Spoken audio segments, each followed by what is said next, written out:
the U.S. invited the foreign ministers of Israel and several Arab countries to the NATO summit. Can you confirm that and who was invited? I expect that there will be additional guests from countries that are not members of the NATO Alliance, but I'm not going to get ahead of the summit. We'll let us get to next week, and I imagine across the interagency we'll have more to say about next week's activities. Can you say if Israel is one of these? Again, I'm just not going to speak to specific participation yet. Like I said, I expect there will be attendance from other countries not fully in the NATO alliance, but I don't have a specific roster to announce today.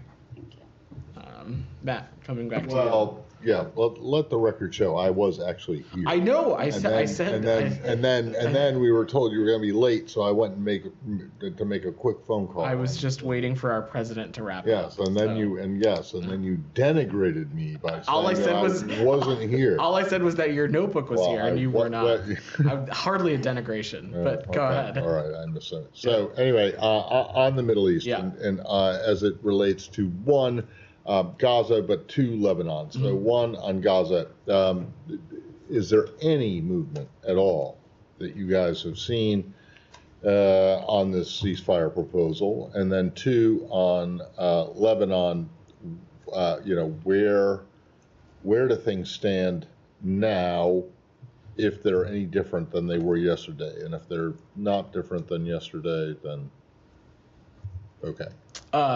On the second part, they are not different from yesterday, but let me just, to the first part of your question, echo what the Secretary said at the Brookings Institution yesterday, is that we continue to be in intense effort with our partners in Egypt, our partners in Qatar, to see ways that we can close the gap that Hamas created in not saying yes to a proposal that everyone, including the United Nations, including the Israelis, had said yes to. That is something that we are working around the clock, literally as we speak.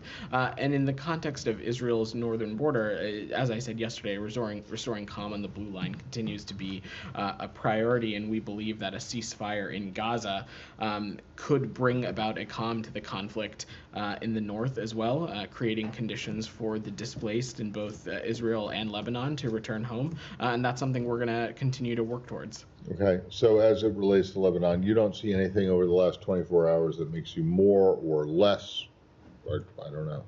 Is there anything that you see that makes you more or less concerned about?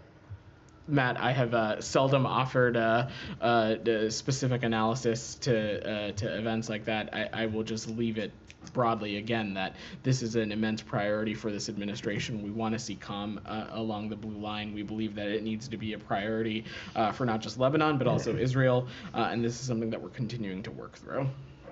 Could I Sean, follow up?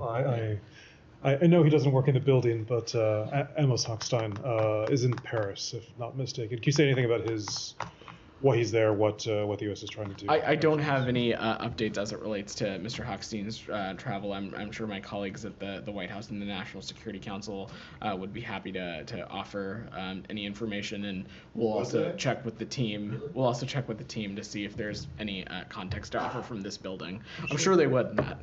No, I don't think they would. Maybe other questions in the Middle East have some things on other topics. Why don't we see if there's anything more on the Middle East region, and then I'm coming back to you. Camilla's had her hand up, Saeed. I promise I will get to you. Go ahead.